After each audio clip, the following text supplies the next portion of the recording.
Hey, I am back from a long hiatus. I had to take some time off to take care of some personal things, but I am back. Things that got kind of crazy around the holidays, and I had to take a step back from everything and try to get a lot of things taken care of. But I'm here and I'm back, and I want to talk about our topic for today has been the ongoing investigation of Gene Hackman, the death of Gene Hackman, and his wife, Betsy Arakawa.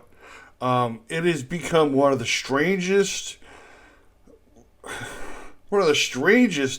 things to follow through social media, and it is just one of those things where you know you follow it and you're trying to figure out what in the world is going on.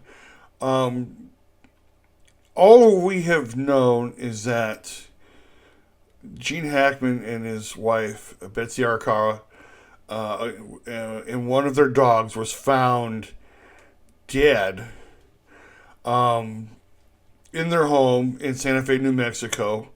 They lived in a gated community there, and they were there for some 9, 10 days before they were discovered by the maintenance workers. And so a lot of people are trying to figure out what in the world is going on with this whole thing. I mean, this has just gotten crazy. And it seems like the more that they have looked into it, the more questions they have. When they were found decomposed and mummified, which means they've been there for days. And they said it was maybe about 10 days to 2 weeks they were there lying on the floor. They had found Gene Hackman in one room and found his wife Betsy in the bathroom. One of the dogs was in the closet near the bathroom that they had found passed away. And so the first thing everybody thinks of when you see something like this is carbon monoxide. And that was one of the first things they tested and one of the first things they were able to exclude. Okay, then we come to find out that two of their dogs were healthy. They were alive, they were healthy, which brings up the other thing is how were these dogs able to survive 2 weeks with supposedly no food or water? And the speculation is that quite possibly they were able to. In fact, one of the dogs was in the house, one of the dogs was out of the house. So there's reasonable things to be believe that they had access to be able to go inside and outside of the house. They were able to forage for food and water. They were able to stay alive until someone found their masters. And so it's just kind of crazy how it's all come about. Of course, Gene Hackman, award-winning, Oscar-winning actor, won Oscars for The French Connection and for Unforgiven. Unforgiven, in my opinion, is the best Western ever made. That's my opinion, and I have a lot of people who argue with me about it, but I love that film. But he also did such other films as Hoosiers, as The Birdcage, which I just saw recently. Welcome to Mooseport. Welcome to Mooseport was one of his last films. This wasn't necessarily one of the films that he was the proudest of. But one of the things you could know about Gene Hackman right away was that whatever movie he was in, he put in a great performance. It could have been a big hit. It could have been a big flop. Whatever it was, Gene Hackman was usually the highlight of the film because he put in such a great film. And he's most known, I believe, for me personally, I think most people know him from Hoosiers, in that incredible basketball film and I still can't believe that he didn't get an Oscar for that movie.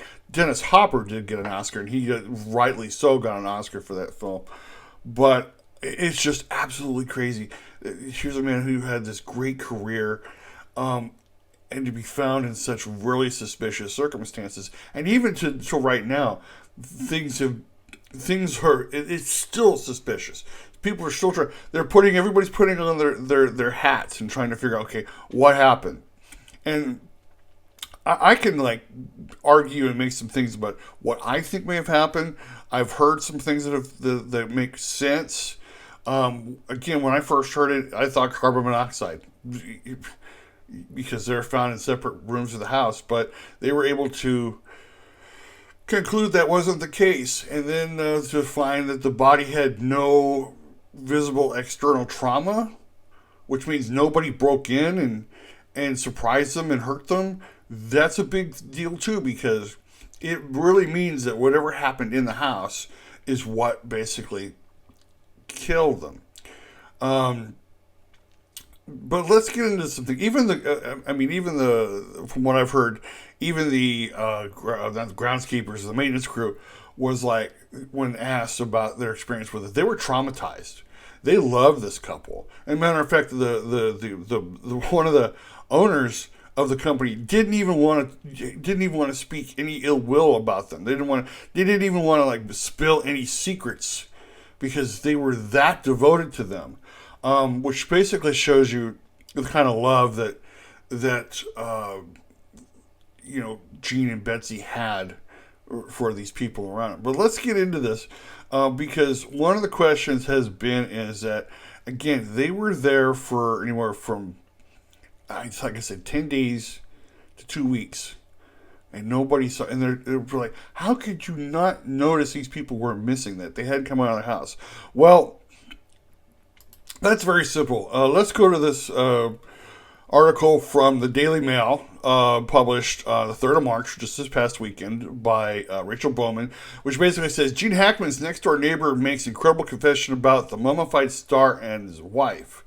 He goes on to say, Gene Hackman's neighbor admitted they barely ever saw the reclusive Hollywood legend in the decades before he was found mummified with his wife in their New Mexico home. Hackman, 95, was found dead in his mudroom, which I'm told is a hallway or an entranceway. When his wife Betsy Arakawa, 65, lifeless in the bathroom by the front door with prescription pills scattered around.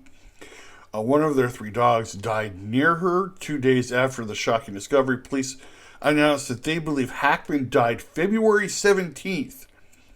After finding that was the day his pacemaker stopped recording his heartbeat. Police saw no signs of foul play, but they are investigating the death as potentially suspicious. The case is shrouded in the kind of intrigue reserved for Hackman's detective throws. Yeah, that's basic. As with many wondering how their deaths went unnoticed for so long. Neighbors in their gated private community off a windy canyon 5 miles outside of Santa Fe told the New York Times that despite living with the celebrity couple for years, most of them never even caught a glimpse of them. They have a gate, we have a gate, and we just have never even seen each other, says James Everett, who lived part-time in the house next door for about 5 years.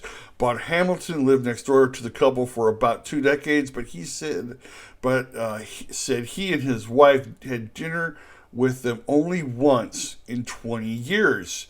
Longtime resident and former president of the Homeowners Association, Harvey Chalker, said Arakawa handled their business and met Hackman once when he bought a pair of hiking shoes from his shop. He wanted to be quiet. He didn't want to be bothered, and I don't blame him, Chalker said. So basically, what I could honestly say is that they wanted their privacy, like a lot of people. He'd spent many years in the public eye, and I guess when he retired, he just wanted to go and relax and enjoy his life and enjoy being with his wife and their dogs in Santa Fe, and got away from it all. I think Santa Fe is a pretty good place for anybody to kind of retire to, but that was just it. That's one of the reasons why, let's all be honest really quick. How often do you see your neighbors? Aside from driving by and giving a big old wave, how often do you really see your neighbors? How well do you really know your neighbors? That's the kind of crazy thing. So it wasn't crazy enough for people to say, yeah, we all kept to ourselves, and we didn't even know anything was going on, which is amazing. It's like, how do, because that's one of the things that people do. How do you not know that that they've been missing? They're dead. How do you, because they have a gate, we have a gate. It's that simple. They kept to themselves, and they wanted their privacy, and they got it. They didn't want to be bothered, and they got their privacy, and that's all it was really about. The other thing that has come out is with the caretakers, not the caretakers, but the maintenance crew, was they said they couldn't get inside, but yet one of the doors was left ajar. I think that's could be. I don't think that's beyond the realm of possibility. That it was probably a door that they've never gone in. It may have been a door that was left ajar for the dogs to go in and out of. It may have even looked like it was closed. I know there are times where I go to put my key in the door to unlock it, and all of a sudden, and it's not closed all the way. I think that happens with a lot of people where it's like, so it may have been just left ajar enough for the dogs to get in and out,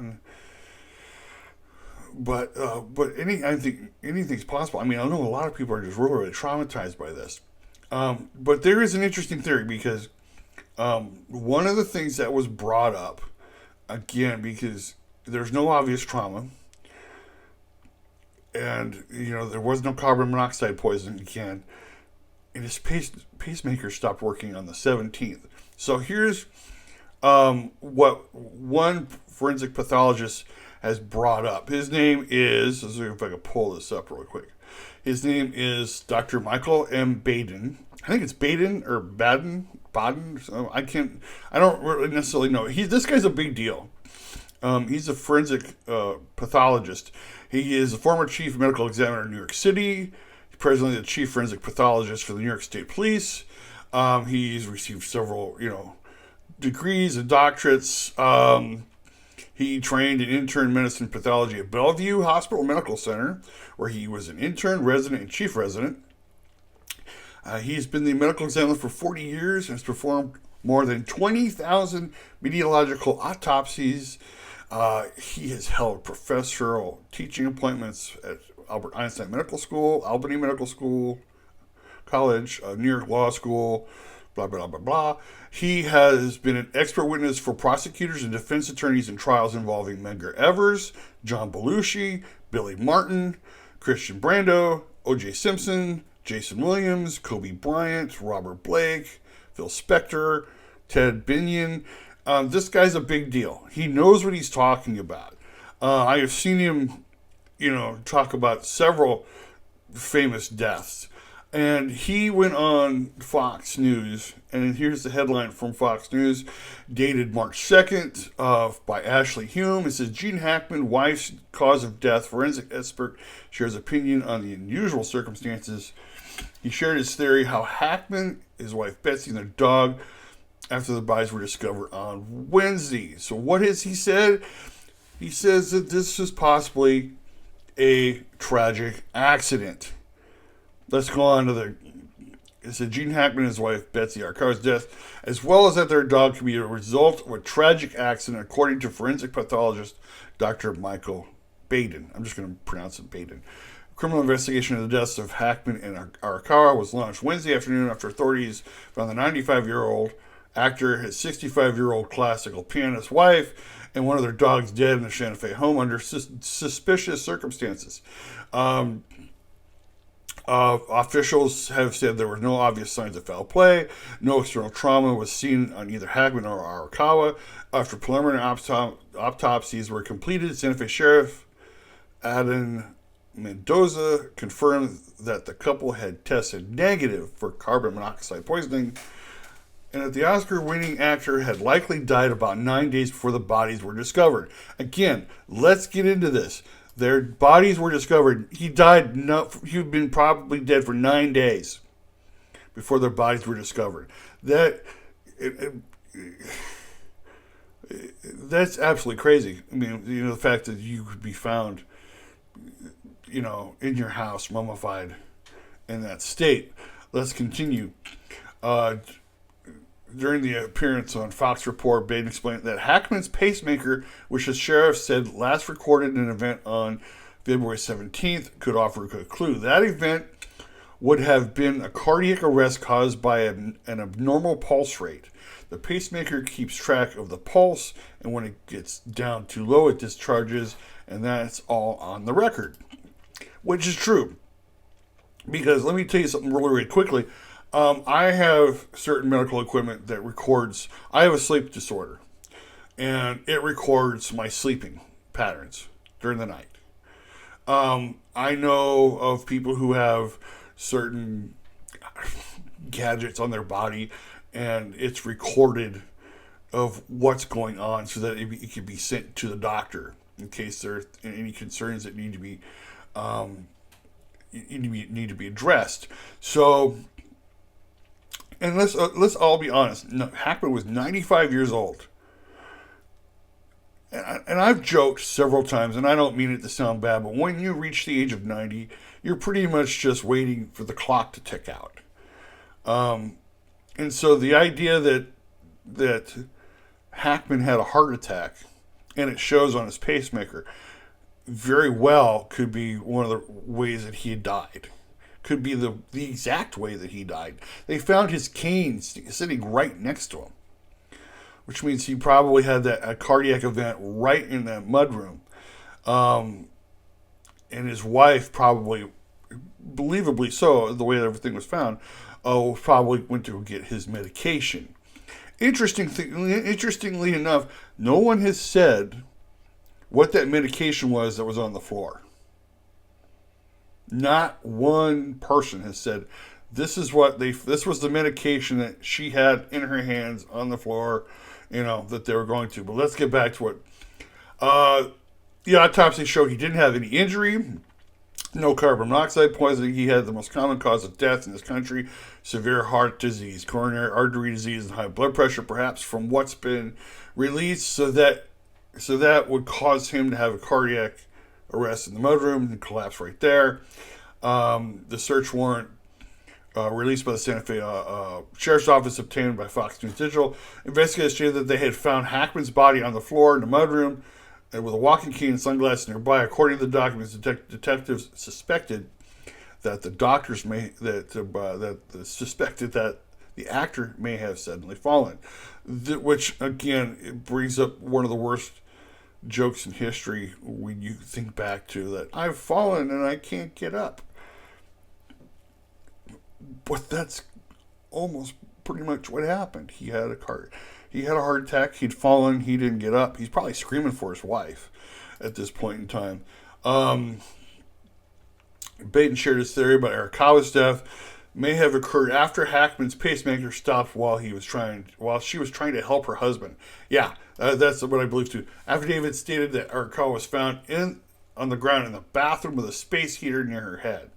An orange prescription bottle was found near Hackman's wife. According to the research warrant, it appeared to be open with pills scattered on the countertop. Authorities listed thyroid medication, blood pressure medication, and Tylenol among the items they took from the house. So that's all they were able to find. There was blood pressure medication, thyroid medication, and Tylenol. Okay. Again, what kind of medication? I take blood pressure medication. I'm not going to tell you what, but my blood pressure fluctuates. And some days it's really high, some days it's pretty normal. Depends on what kind of day I'm having. But I take it regularly to make sure that I don't have to need it in the future. But let's move on. His wife was found in the bathroom. They haven't released the information about her findings, except that she did not have carbon monoxide in her body, and that what appears to be from the scene and from what's been said, and that she was found her husband in the mudroom. So all they know is that she didn't have carbon monoxide poisoning. That's it. There's no indication of how she died. This is the bigger mystery of the two. is that we know that quite possibly Gene Hackman passed away from a heart attack. We have no clue about how she passed away other than she didn't have carbon monoxide poisoning. Baden goes on to basically say, explains that in an agitated state, Arakawa could have rushed to the bathroom to get Hackman's blood pressure medication. Yep. Before falling to the floor while scattering the pills and taking the space heater down with her. She may have struck her head on the way down and had some internal injury to the brain that doesn't show up on the outside or bleeding in the inside of the brain, or that she may also, at 65, had severe heart disease and the excitement caused a trigger to a cardiac rhythm causing death. Under those circumstances, I think the first, that striking her head, would be the more common. So he has two theories, and let's go over them really, really quickly. His first theory is that she rushed to the bathroom to get his pills, and in the state she tripped, fell, slipped, whatever, and hit her head either on the space heater, on the counter, or something. Quite possibly. I mean, the thing of it is that we don't really know, because they said there was no external trauma to the body, or but he says it probably could happen, that it just doesn't show up. Okay. I can buy that. He knows better than I do. I have to agree more with the second one that he came up with. That in her state, she probably had a medical event herself. Whether she had a heart attack, whether she had a stroke. She was 65. Kind of I want to say the young side of elderly. I mean, okay. I'll probably get criticized for that, but she was 65 years old. Could she have had an event and then fallen to the floor? Yes, those two do make sense. Could she have had like a minor heart attack and fallen to the floor and hit her head on the space heater? Possibly. The thing of it is we won't know until they do a complete autopsy, which is what I think they're doing. They're still waiting on the toxicology results, which might explain, which might explain certain things. I mean, we could sit here and speculate all day long. The thing is that the deaths are suspicious. They were found in a suspicious manner. And it's hard for us to wrap our heads around this, because whenever we think we have one question answered, another one pops up.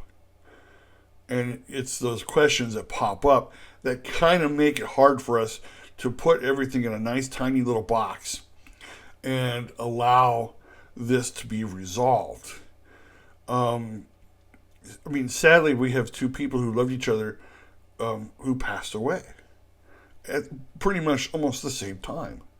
The scenario I come up with is that he probably got up, got into the entryway of the mudroom, started feeling like he was having a heart attack,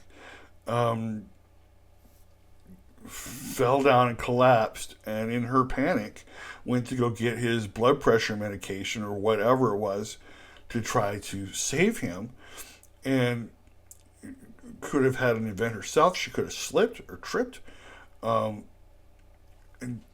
fallen. And again, the horrible joke: I've fallen and I can't get up.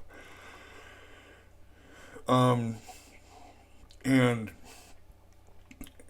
struck her head in some way in which killed her, or at least very much knocked her out, and she did recover.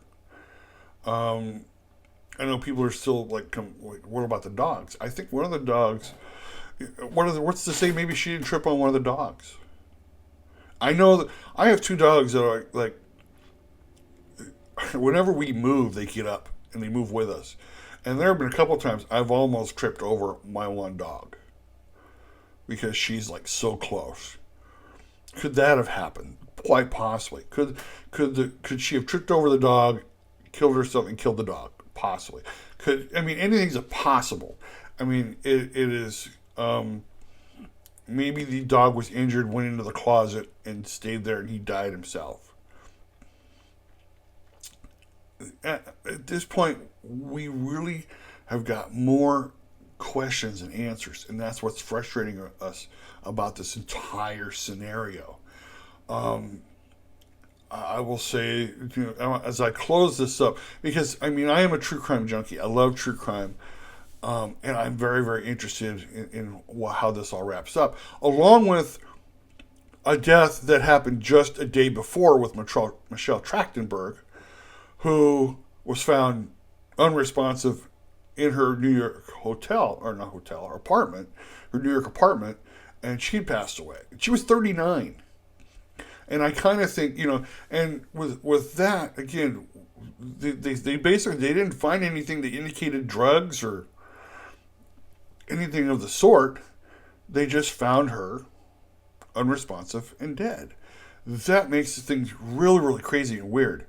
The fact that you would have this one death, and then the next day where they find, they find Michelle Trachtenberg dead, and the very next day they find the bodies of Hackman and Arakawa in their home, and it just, it all just keeps getting strange and weird, and I feel for their families, and I hope to God that everything works out.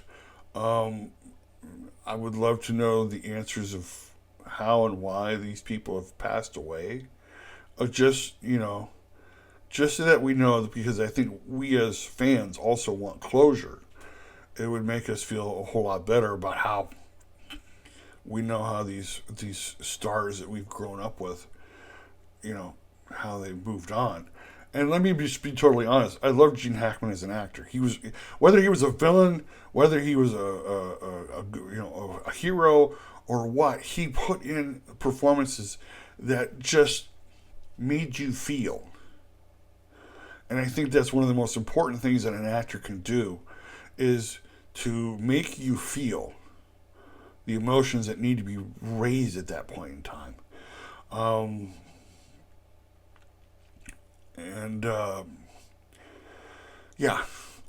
don't know how else to end it but on that.